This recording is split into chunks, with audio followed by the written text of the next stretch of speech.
Conversamos ahora en CNN Prime con la presidenta de la UDI, la senadora Jacqueline Van Rysselberghe, desde Concepción. Senadora, buenas noches. Hola, ¿qué tal, Daniel? Buenas noches. Senadora, ¿qué tan complicada está la UDI para lograr la meta mínima de fichar, de lograr las firmas necesarias para constituirse como partido nacional?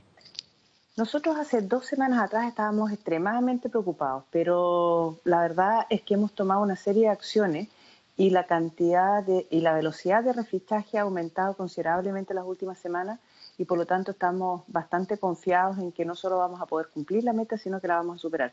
Sin embargo, tenemos una preocupación muy grande, porque nuestras cifras no se condicen con las cifras que tiene el CERVEL. Mañana vamos a tener una reunión con el CERVEL porque nosotros tenemos un número de fichas ingresadas al CERVEL que no corresponden a lo que ellos informan. Entonces no sabemos si es que no las han digitado, si es que las están rechazando de alguna manera, pero sobrepasa con creces el 20% que ellos plantean. Entonces, en algún lugar hay un problema que nosotros no tenemos bien diagnosticado todavía y que tenemos que resolverlo a la brevedad. ¿Es cierto, senadora, que hasta ahora, con las cifras oficiales que están validadas por el CERVEL, la UDI no ha logrado todavía la meta en ninguna de las regiones?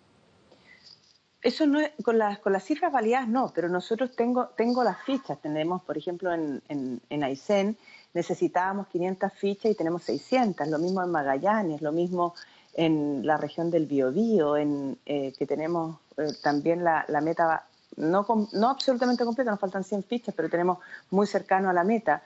Tenemos las cifras de la cantidad de fichas que nosotros hemos mandado al CERVEL, como te digo, no corresponden a lo que ellos están informando. Entonces, o hay un lapso de tiempo que no estamos, que no está incorporado en el informe, o hay algún problema en alguna parte, porque de verdad que nosotros tenemos los respaldos de todo lo que hemos mandado. Ahora, senadora, cifras más, cifras menos, firmas más, firmas menos, lo que es indudable es que este proceso ha sido muy difícil conseguir el refichaje para los partidos tradicionales en general, de derecha, centro, izquierda, con muy pocas excepciones. ¿A qué lo atribuye usted? ¿Cuál es el error, cuál es el problema que han tenido los partidos? Que definitivamente hay muy pocas personas que están dispuestas a inscribirse, incluso en partidos que tienen una votación importante, como es el caso de la UDI. Yo no diría que es una dificultad para el refichaje. De hecho, desde que nosotros comenzamos a poner el acelerador a partir de enero, lo que sucede es que las fechas estuvieron muy mal pensadas porque el año pasado fueron elecciones municipales y por lo tanto el esfuerzo de todos los partidos estuvo abocado a eso. Y luego vinieron las elecciones internas de todos los partidos y por lo tanto también el tema del refichaje se quedó en segundo lugar. Y luego vino la Navidad y el Año Nuevo y por lo tanto este tema empezó a tomar y a organizarse de manera con mayor rigor a partir de enero. Y refichar un partido en 2 meses es de verdad una cosa heroica, pero no cuesta tanto. Yo no sé cuál es la experiencia de otros partidos, pero por lo menos la nuestra es que no cuesta tanto y de hecho la cantidad de personas nuevas que ingresan al partido es mayor que las que refichan, porque cuesta mucho ubicar a los militantes antiguos. Senadora, ¿cuánto cree que han influido los últimos antecedentes sobre influencia del dinero en la política en general, en lo que ha pasado con la mayoría de los partidos que han tenido problemas para encantar a las personas y hacer que militen? Yo creo que eso en general enturbia el ambiente de todos los partidos. Yo creo que eso es malo para la democracia en general y para el país en general. Pero por lo menos en el caso nuestro, ponte tú, yo te puedo decir, ayer solo en Concepción y en mi oficina llegaron espontáneamente 20 personas sin que las hubiéramos llamado a decir que querían inscribirse en la UDI. Yo creo que se está empezando, por lo menos nosotros hemos hecho a través de redes, a través de call center y una serie de medidas, tratando de hacer conciencia de que es importante para poder llevar adelante una elección presidencial sana que permita que todos los candidatos compitan, el que los partidos puedan inscribirse. Y eso ha empezado a generar cierta conciencia en la gente y no cuesta tanto que se registren, sino que falta un poco de tiempo, porque estamos contra el tiempo. ¿Hay alguna autocrítica? ¿Qué es lo que han hecho mal los partidos? ¿Qué es lo que le ha faltado hacer a los partidos que han perdido conexión con la ciudadanía? Lo digo por el refichaje, lo digo por las cifras de abstención, por ejemplo, también en las últimas elecciones y por el bajísimo porcentaje de aprobación que tienen los partidos en general en todas las encuestas. En relación a la abstención, yo creo que el mayor problema que existe es que la gente no vincula a la política con su vida cotidiana. No logran percibir de que un país se desarrolla no solo cuando tiene crecimiento, sino cuando tiene una democracia sana, y para eso el factor de la participación es extremadamente importante. Más allá de los resultados, es decir, la democracia se valía con participación y por lo tanto, y la democracia es el camino a través del cual se implementan las políticas sociales y a través del cual llegan finalmente el desarrollo a la familia. Y yo creo que esa es una falencia que existe. Por otro lado, yo creo que también existe una especie de caricatura. Si la gente piensa que las personas que nos dedicamos a la política no tenemos otra opción. Es decir, en lo personal yo soy médico, soy especialista en psiquiatría y perfectamente me podría ganar la vida en otra cosa. Sin embargo, opté por un camino porque creo que es importante y porque me gusta estar en esto, me gusta poder aportar a través de esta vía al desarrollo del país. Pero la gente piensa que la gente que trabaja en política no trabaja. Y eso es absolutamente falso. Es decir, yo pregunto a quienes hacen esos comentarios cuántos de ellos estarían disponibles a poder exponer a sus familias, a sus hijos, a que cualquier persona les grite alguna cosa en la calle o a caminar por el centro de la ciudad y que cualquier persona se sienta con el derecho a insultarlo, o a tener que trabajar los fines de semana, o a tener que dedicar tiempo en donde otras personas, los feriados, los 18 de septiembre, no sé qué, a estar en actividades donde otras personas están en sus casas. Entonces, es una actividad distinta a la actividad que realiza una persona en una oficina, en un banco o en una clínica, pero es una actividad que requiere mucho esfuerzo personal y mucho sacrificio personal y también mucho sacrificio familiar. Entonces, tampoco se entiende eso. Y yo creo que el no poder transmitir eso hace que finalmente caigamos en caricaturas que le hacen mal a toda la política y en general las personas competentes terminan dedicándose al mundo privado en vez de dedicarse a la política porque el costo es muy alto. Senadora, pero también todo eso, lo que usted dice es cierto, pero también con un sueldo, en el caso de los parlamentarios, que no tiene nada que ver con lo que la mayoría de los chilenos puede aspirar como sueldo, trabajando solamente una cierta cantidad de días en el Congreso, en días bastante acotados, teniendo también una serie de beneficios que para la gran mayoría de los chilenos es totalmente impensable poder alcanzar. ¿No falta también esa idea de que hay beneficios que tienen los parlamentarios que hacen que la gente los sienta como una élite o como unos privilegiados?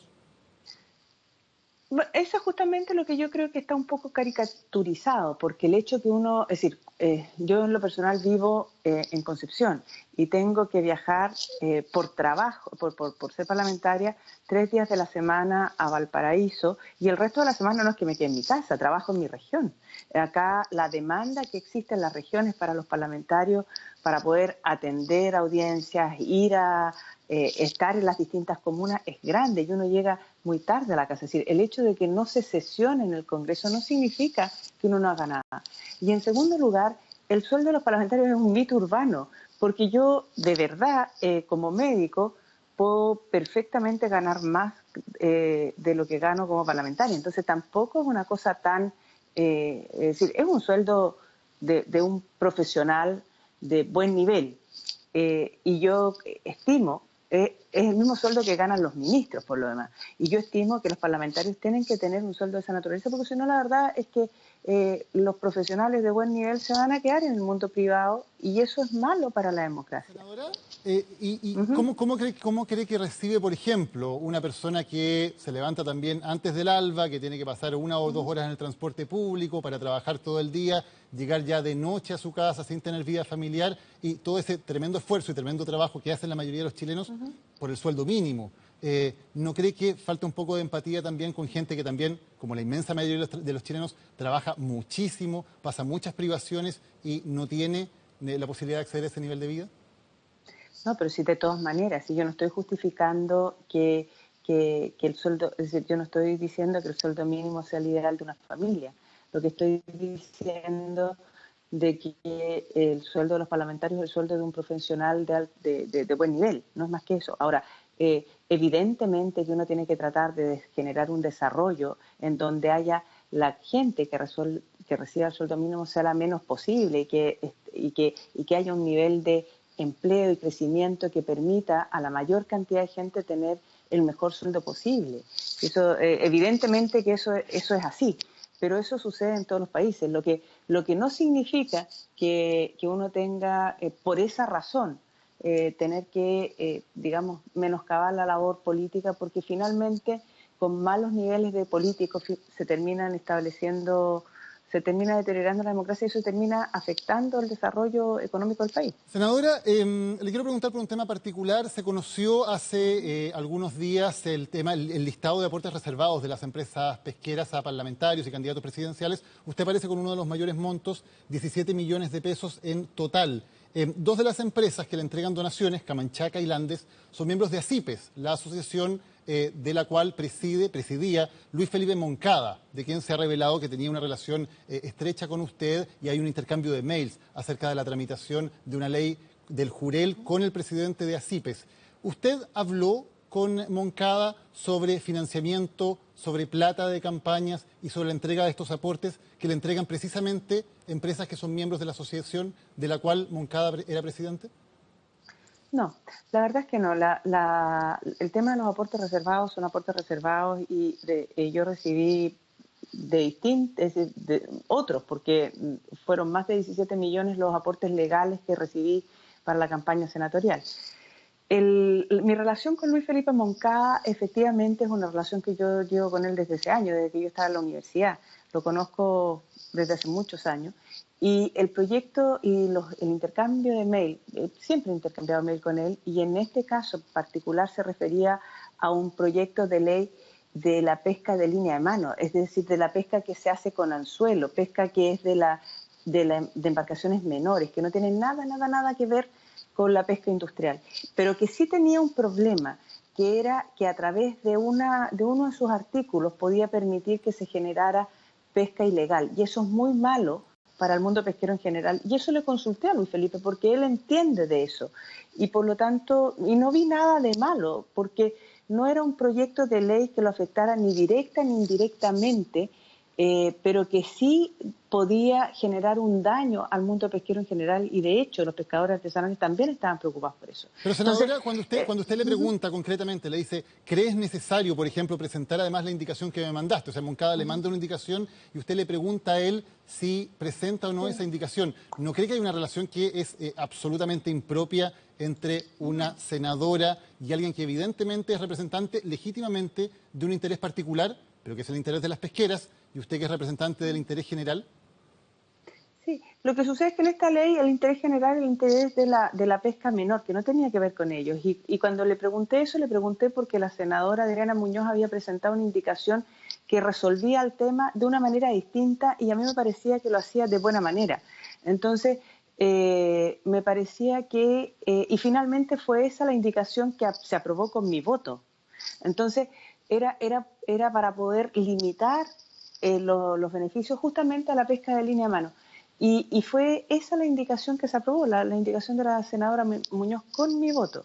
Entonces, creo que está bien, es decir, entiendo que en un contexto de desconfianza, donde no ha habido crítica, se pueda malinterpretar, pero yo le hice una consulta a una persona en la que confío, que además me tiene mucho cariño y que por lo tanto no me va a manipular, sino que me va a dar su opinión sincera en un tema en el cual además a él no le afectaba ni directa ni indirectamente. Senadora, Y por lo tanto nunca vi nada de malo. senadora, ¿y Nunca sigue vi no nada de viendo malo. nada de malo? Se lo pregunto, más allá de la relación de amistad o de confianza que puede haber, en el hecho de estarle pidiendo su opinión, e incluso preguntarle cómo tiene que actuar en un tema de pesca al presidente de una asociación de las pesqueras. ¿No le parece que más allá de cualquier relación de amistad que pueda haber, es algo que no corresponde en la labor de un parlamentario? Sinceramente no. Sinceramente creo que en este caso, es decir, entiendo que se genera un tema de desconfianza y probablemente para evitar todo este tipo de suspicacias uno pudiera evitarlo, pero en el fondo de verdad no encuentro que tenga nada malo, porque no es un tema que tenga que ver con la pesca industrial. La pesca de línea de mano no se toca con la pesca industrial, es pesca con anzuelo. no tiene nada que ver. Entonces, cuando uno le pregunta algo a alguien que sabe del tema para poder resguardar que la cosa quede bien hecha, me parece que no tiene nada de ilegal, sobre todo en el año 2014, donde esto no estaba de ninguna manera regulado. Senadora, y finalmente esta relación. Por un lado, usted le pide consejo e intercambia minutas, etcétera, con el presidente de ACIPES. Pocos meses antes, dos empresas de ACIPES habían financiado su campaña, le habían entregado 7 millones de pesos entre Camanchaca y Landes, aparte de los 10 millones de Itata. El público tiene que entender que es sencillamente una coincidencia que estas empresas pesqueras, miembros de una asociación, le entreguen dinero para su campaña y luego usted aparezca coordinándose con el presidente de la asociación en un tema de pesca. A ver, yo no me coordiné con el presidente de la asociación, yo me coordiné con Luis Felipe Moncada, que era un amigo a quien le pedí un consejo, le pedí su opinión. Era el presidente de la asociación en ese momento, no, Sí, no se pueden separar las cosas. Sí, no se pueden separar, pero uno puede separar, pero cuando uno tiene una relación de amistad, los amigos a uno no lo manipulan. La verdad que por lo menos mis amigos, a mí que me quieren, no me manipulan ni me utilizan. Normalmente me dan su opinión sincera, que es lo que sucedió en este caso. Sobre todo en un tema, como te digo, que no tenía vinculación con el área que él tocaba, que es el área de la pesca industrial. Y en segundo lugar, los aportes reservados son mucho más, si se recibieron de distintas empresas. Yo desconozco quienes lo hicieron y también desconozco. Hay empresas que hay de acá que probablemente les interesaba que yo estuviera en el Senado, no porque fuera yo, ni porque ni siquiera sabían que iba a estar en la Comisión de Pesca, sino porque yo creo que en general a los empresarios y debiera interesarle al país completo que hayan ciertos equilibrios políticos. La zona de Concepción es una zona bastante convulsionada, la región del Biobío, y bastante de izquierda. Y yo creo que probablemente dentro de los parlamentarios que habían, las empresas de la zona apoyaron a distintos parlamentarios de distintos partidos, no solamente a mí. Y claro, yo era candidata a senadora, era de la zona y por lo tanto evidentemente los aportes que dan a los senadores son mayores. Claro, usted es de las que aparece con las mayores cifras en todo caso en el listado total. Destaca Sí. por la cantidad de dinero y por eso le pregunto si no, No, hay alguna relación con que lo que precisamente pasa esas es que empresas, luego su presidente, el presidente de ACIPES, tenía esa relación con usted. no, yo creo que es al revés. Yo creo que yo efectivamente tengo una relación de amistad con Luis Felipe, no la voy a desconocer porque yo no desconozco a mis amigos. Pero además, evidentemente, dieron a todos. Pero los senadores tienen campañas más grandes, por lo tanto, normalmente dan un aporte mayor a los senadores y un aporte menor a los diputados. Y le dieron a todos. Y yo era la única senadora que era de acá, que vivía acá. Senadora Jacqueline Van Rieselberghe, gracias por haber conversado hoy con CNN Chile. Muy buenas noches. No, muchas gracias a ustedes.